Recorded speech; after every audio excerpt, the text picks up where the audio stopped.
audio novel based on real love story of an Indian dentist and a Brazilian artist in Istanbul. Author, Nazanin Amiri. Title, Deep Indian Love in Istanbul. In the hushed hours before dawn, Istanbul lay veiled in a delicate mist, as if the city itself were holding its breath. The cobblestone streets whispered echoes of footsteps that belonged neither to the past nor the future. On a bridge stretched across the Golden Horn, two strangers stood unaware that time, fate, and silence had all conspired to place them there. One, with eyes dark as monsoon nights, carried the quiet intensity of distant Indian summers. The other, with a gaze wild and warm, seemed to bring with her the rhythm of Brazilian rainforests. They shared no common language, no apparent reason to be in the same place at the same time. Only a glance, and perhaps a story that had been waiting to begin long before either of them knew it existed. Istanbul, ancient, secretive, was about to whisper a new love story into being. Chapter 1. The Coffee Between Worlds. The morning light spilled slowly across the Bosphorus, painting the waters in soft hues of gold and blue. Fishermen lined the railings, casting their lines with the same quiet patience that had been passed down through generations. The city was waking up, but in a rhythm all its own, neither hurried nor still, just present, like the breath between words. In a small cafe tucked into the corner of a stone alley near the Bosphorus Bridge, its windows slightly fogged from the brewing heat inside, a gentle hum of Turkish music mingled with the clinking of porcelain cups. The aroma of fresh coffee floated through the air, rich and earthy, promising both comfort and clarity. She sat at the window table, a notebook open before her, pages filled with loose sketches and wild thoughts. Sofia, Brazilian by blood, but something in her soul always longed for far-off places. Istanbul wasn't planned, it was felt. She followed the pull of the unknown here, where east touches west in ways no map could explain. Her curly hair caught the light as she leaned over her cup, and her deep brown eyes flicked from the street to the page, searching for something, though she couldn't yet name it. He entered with the quiet confidence of someone who had learned to listen before speaking. Arav. Born in Mumbai, shaped by crowded trains, monsoon rains, and stories told under banyan trees, he had come to Istanbul for a conference he no longer cared to attend. Something about the city held him, slowed him, asked him to stay just a little longer. His camera hung at his side, a near extension of his arm, always ready to capture what words failed to hold. The cafe had only one seat left across from her. "May I?" he asked, his voice low but clear, his accent brushing against the words like silk. She looked up, slightly startled, then smiled. "Of course." They sat in silence for a moment, the comfortable kind that feels more like a pause than an end. Outside, a ferry horn called out across the water. Inside, time folded gently. Arav ordered a Turkish coffee and watched as the dark liquid settled into the tiny cup. Sofia couldn't help but glance at his camera. "You're a photographer?" she asked, her English tinged with Portuguese warmth. His eyes lit up, trying to be. "And you? An artist?" "Trying to be," she echoed, smiling at the coincidence. Their laughter slipped easily into the air, soft and unassuming. Words followed, slow at first, then like water finding a path through stones. They talked about cities, about food, about the way Istanbul somehow made you feel like both a stranger and someone returning home. He showed her a photo he had taken that morning, a fisherman silhouetted against the sunrise. She showed him a sketch she had made of a whirling dervish she saw the night before. They didn't know it yet, but something invisible was already weaving between them, fragile but certain. Hours passed unnoticed. Cups were emptied and refilled. Stories were shared, their accents mixed into a melody neither had heard before. As the sun climbed higher and cast sharper shadows on the floor, Sophia closed her notebook and looked at Arav. "Do you believe in fate?" she asked suddenly. He tilted his head, thoughtful. "I believe sometimes the universe leaves doors open. It's up to us whether we walk through." She nodded, her smile quiet now. "I think I just did." And outside, beyond the cafe windows, Istanbul continued to hum, watching, waiting, knowing that something rare had begun.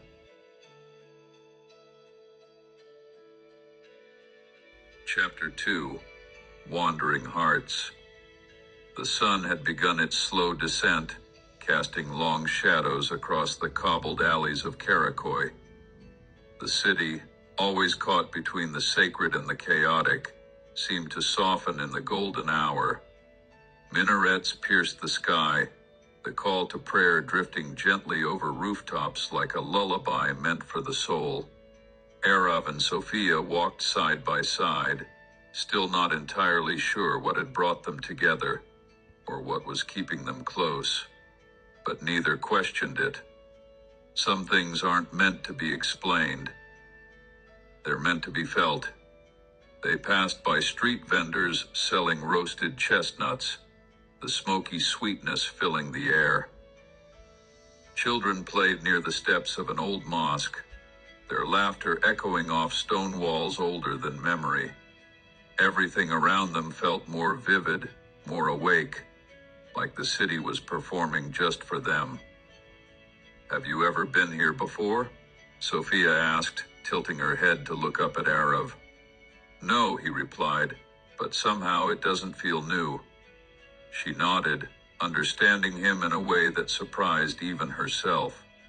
They turned onto a quiet street lined with antique shops and cafes, and Sophia suddenly stopped, pointing to a glass display filled with old postcards.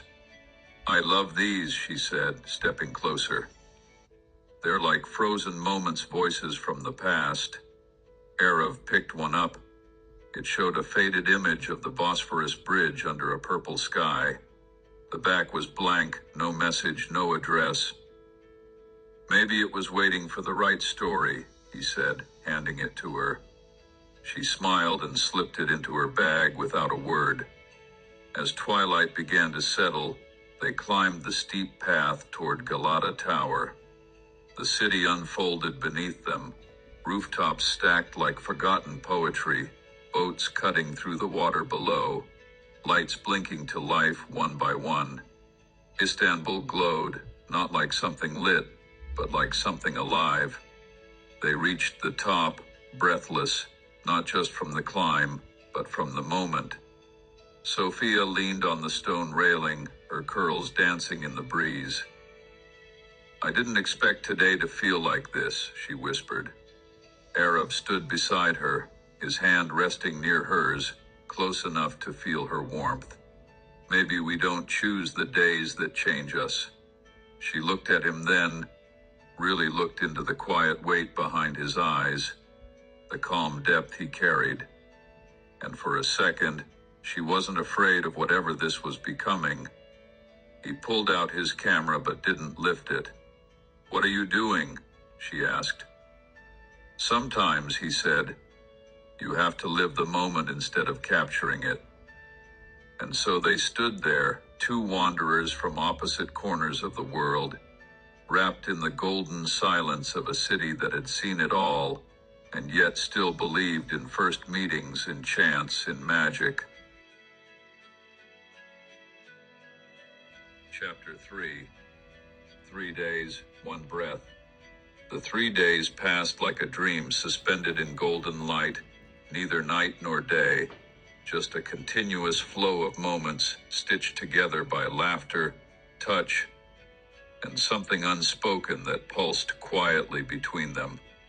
From the winding streets of Balat to midnight boat rides across the Bosphorus, they wandered as if the city were a shared secret, a stage designed just for them. Their connection deepened not through grand declarations, but through the simplicity of being near, of reaching for the same coffee cup, of brushing hands and not pulling away, of silence that no longer needed filling. On their final night, they found themselves on the rooftop of a small cafe in Beyoğlu. The stars hung low, scattered generously across a velvet sky, while the distant hum of street music rose to meet them. The wind played gently with her curls as they stood there, close, so close that their breath mingled in the stillness. "Are you real?" Sophia asked softly, her voice trembling somewhere between wonder and fear. Arif didn't answer right away.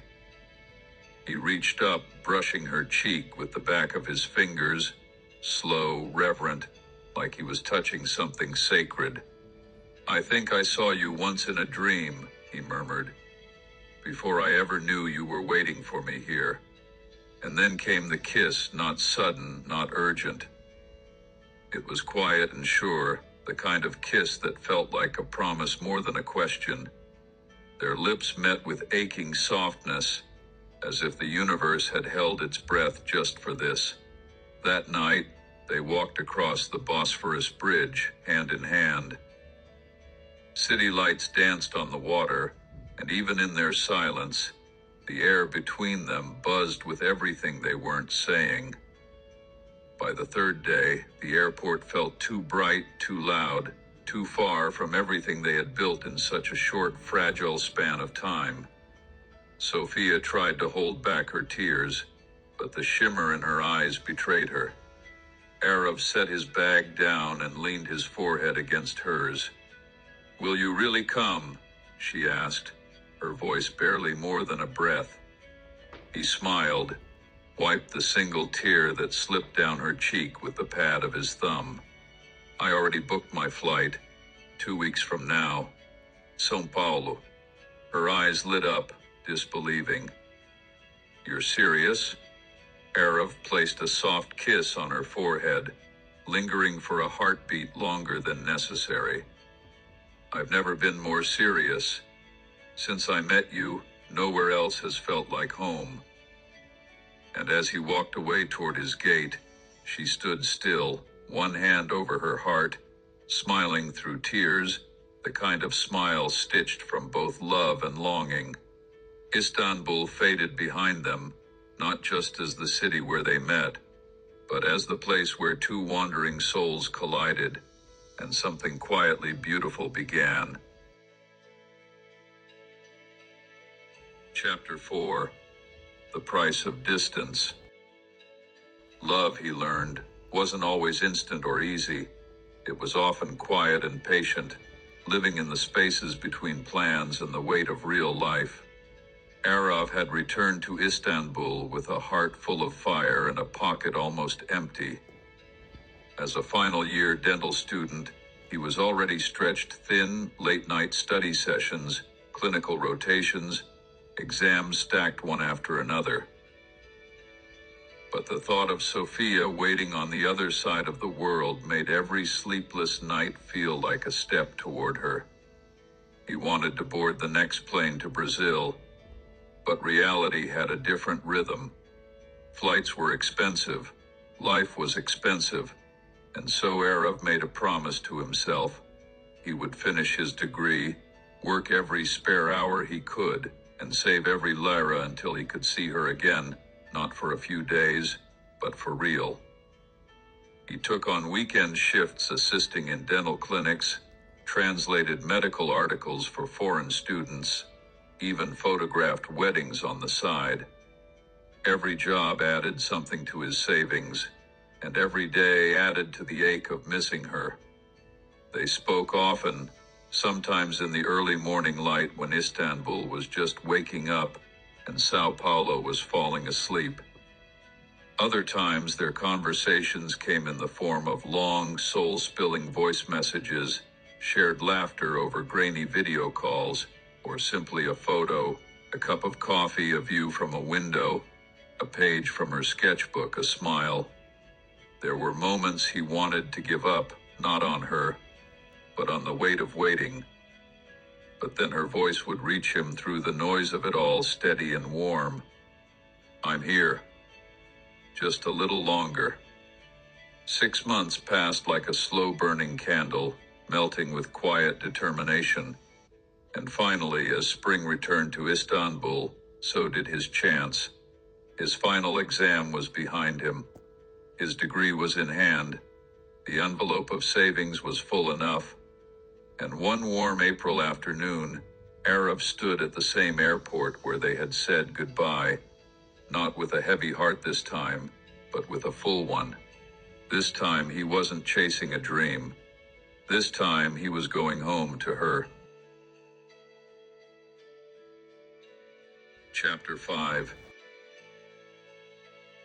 One decision, one moment. Arif descended the airplane steps with an endless flutter in his chest, pulling his small suitcase behind him. The airport in Sao Paulo felt vast and unfamiliar. Portuguese voices filled the air, strange faces passed by, and the bright lights seemed both comforting and foreign.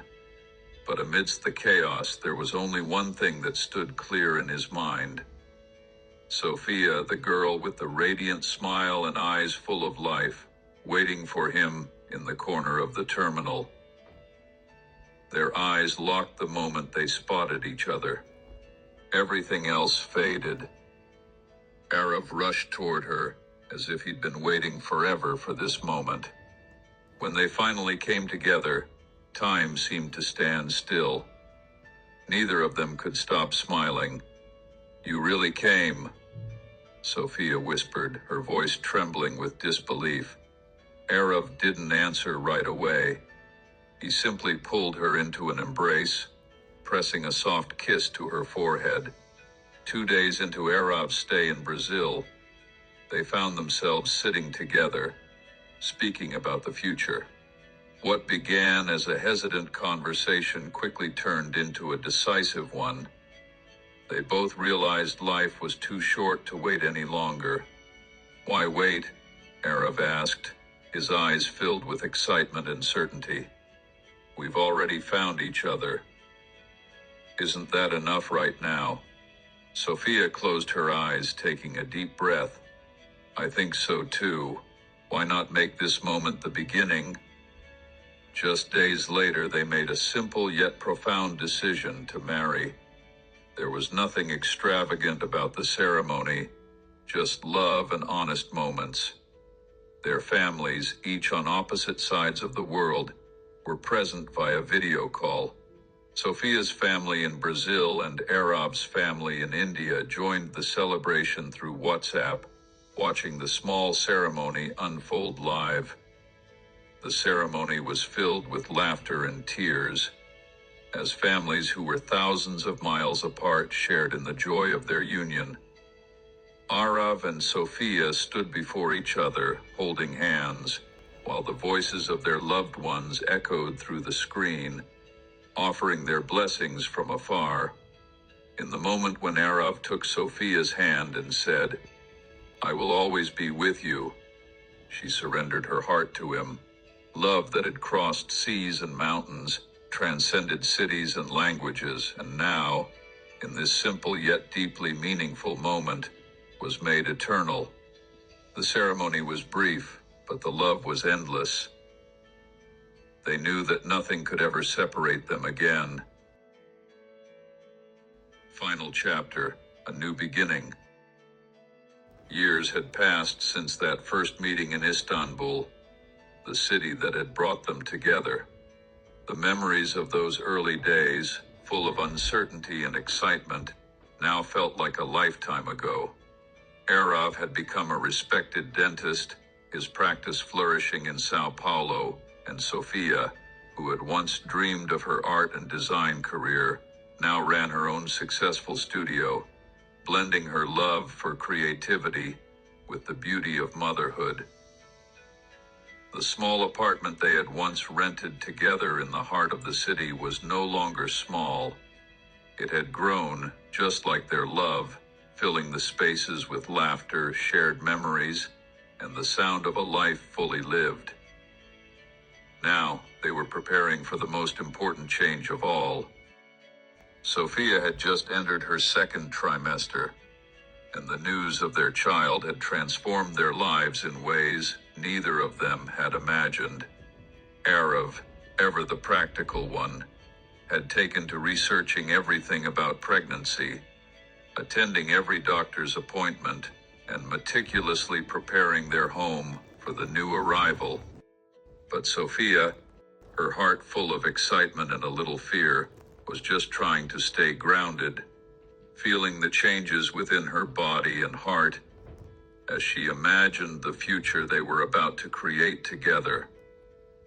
One evening, after a long day of work, Arav sat beside Sophia on their balcony, looking out over the city they had both come to love. The warm Brazilian breeze stirred the air as they sipped their tea in companionable silence. Arav turned to her, his eyes soft with affection, and placed his hand gently on her growing belly.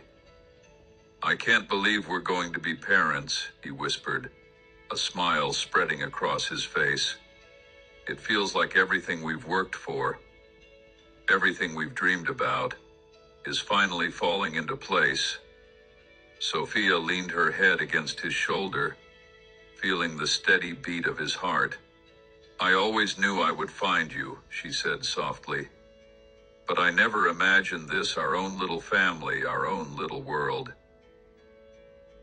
Their world had indeed changed, and yet it was just beginning. Their love had grown with them, expanding and adapting to each new chapter. And now, as they prepared to welcome a new life into the world, they both knew that the journey ahead was just another part of their shared story. The next few months flew by in a blur of preparation and anticipation. The nursery was painted, clothes folded, and 1,000 tiny details came together as they eagerly awaited the arrival of their child. The love they had for each other had never been more tangible, each moment more precious as they imagined what their future would look like as parents. When the day finally came, it was everything they had hoped for, and more. Arav stood by Sophia's side, holding her hand through every moment, every breath. And when their child was born, a perfect little girl, they both wept with joy.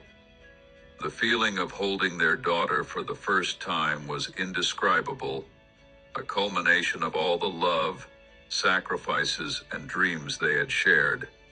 As they gazed down at their newborn daughter, Arav looked at Sophia with tears in his eyes and whispered, "We did it.